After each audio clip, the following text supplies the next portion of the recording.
So he really got really great training there, we know, because he's emerged as such a great leader in education in our region. And we've all learned to admire his work so very much. Please join me in welcoming Dr. Wardynski, Superintendent of the Huntsville City Schools.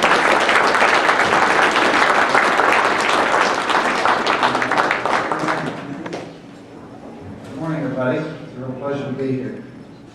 A lot of young faces, and I see I'm the only one with a big hat.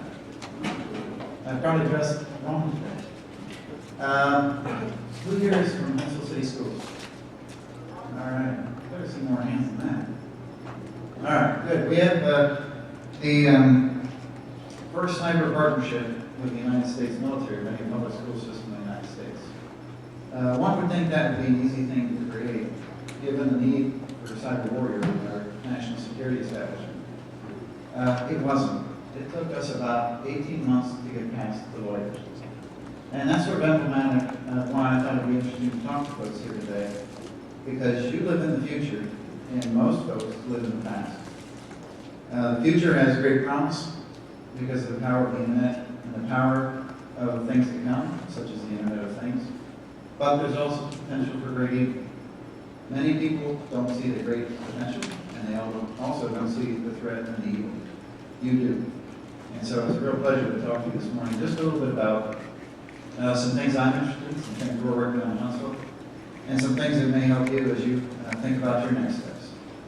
And so with that, I put just a few thoughts together for you. There's a whole host, as people in this room know, about emerging threats to our national security and our economic viability. If you were a country that was really sort of in the third or second world, and you wanted to take on the United States or the European Union, or nations that were really in the domain that we are in, it wouldn't have the economic wherewithal to do it, using methods that we would use.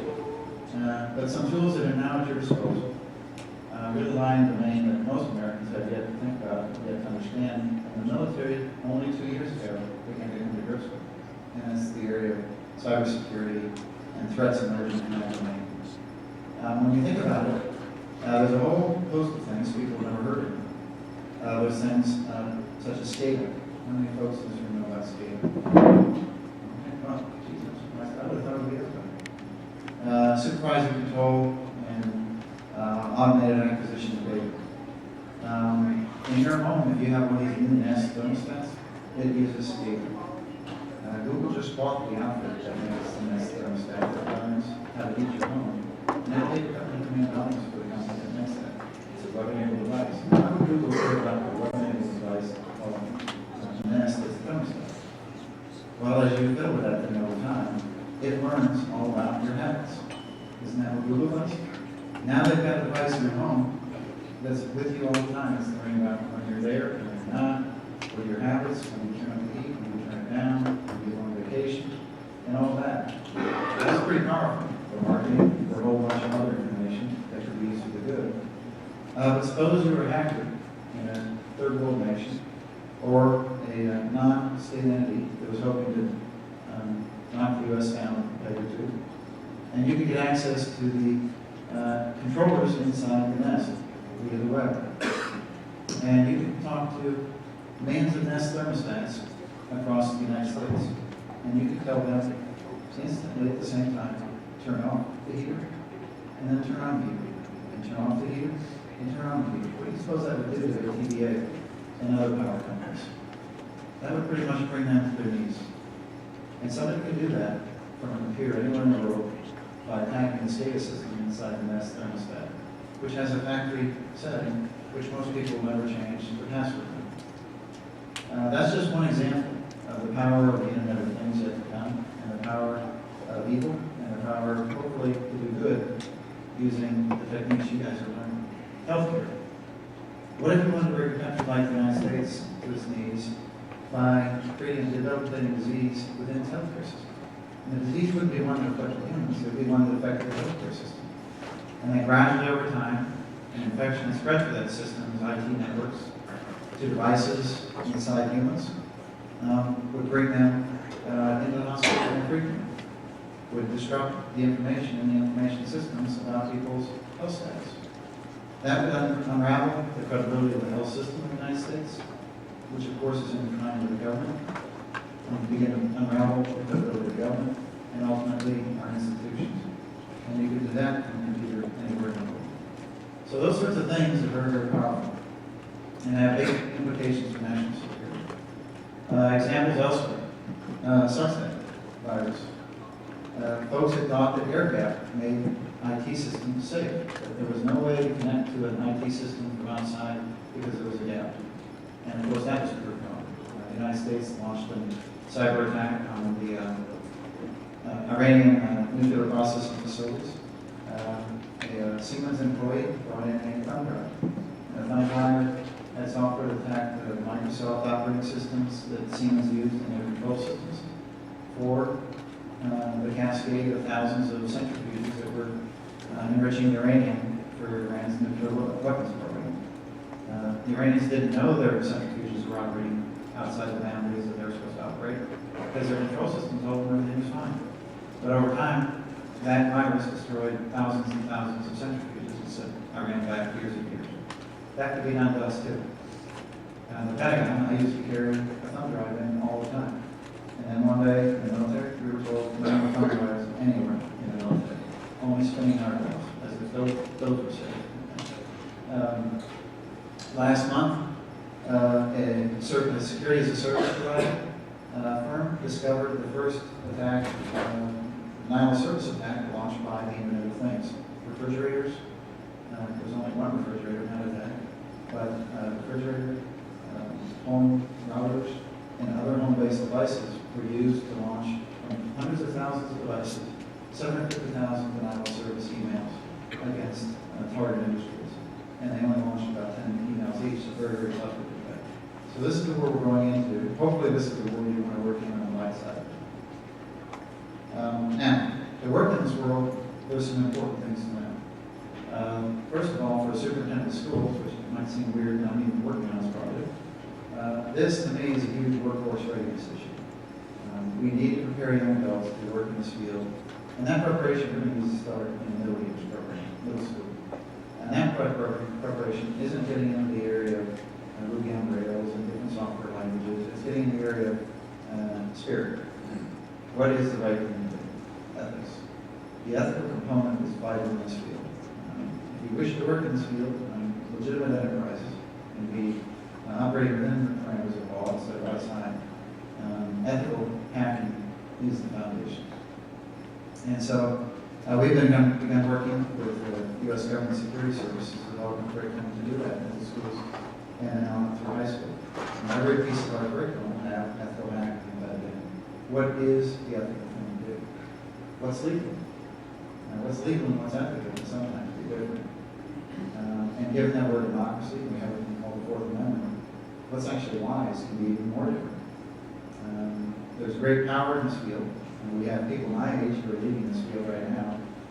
They may not entirely understand it. The commander of U.S. Army Cyber Command is a friend of mine, General Hernandez was the last one. He and I worked for a long time together.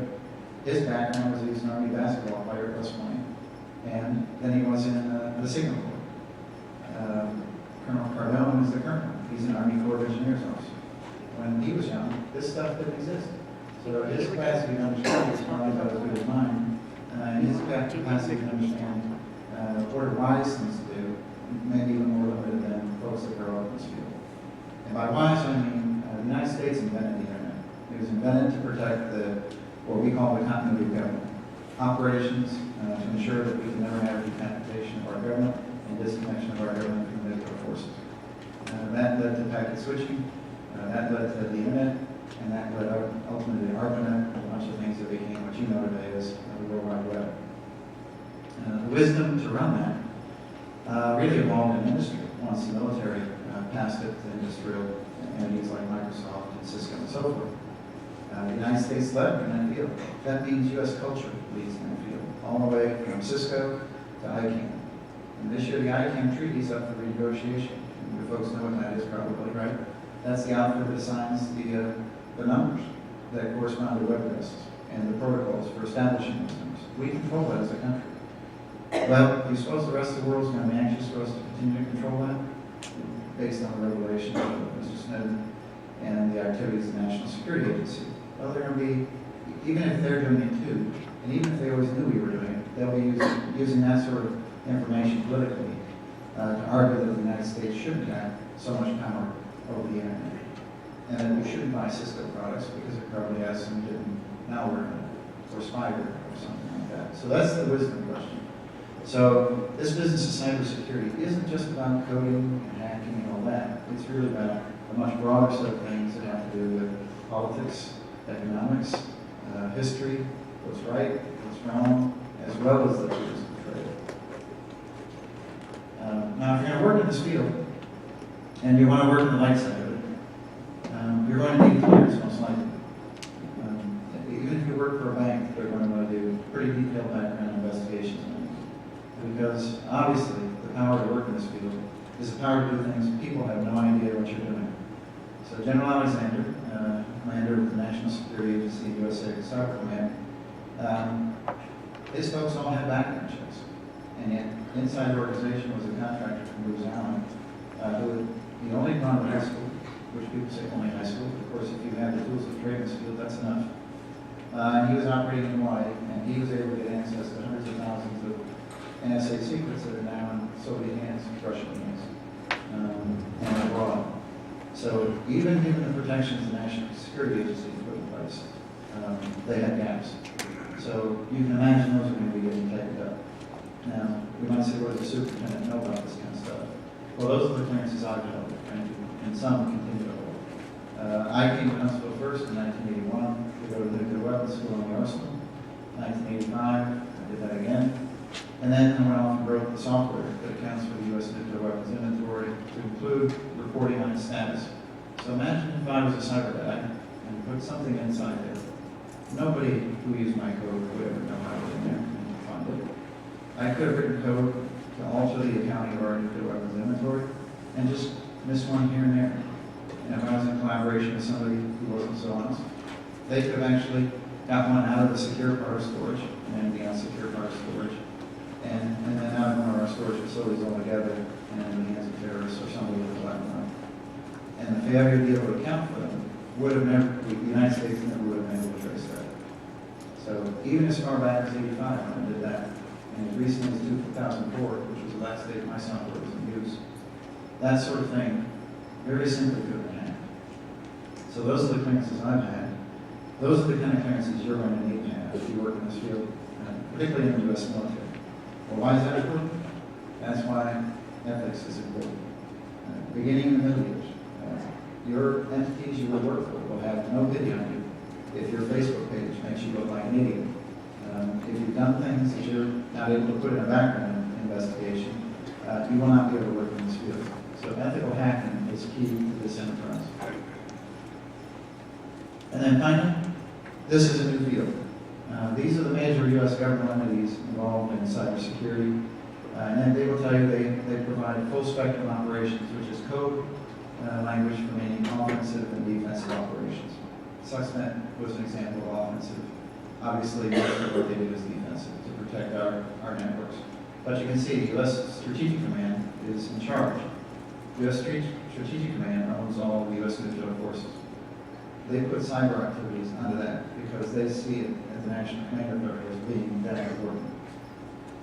U.S. Cyber Command was established in 2010, and all the subordinate commands, Army, Air Force, Navy, Marines, were established that recently. For you, that's important information. This is a very young field. You will be writing the rules.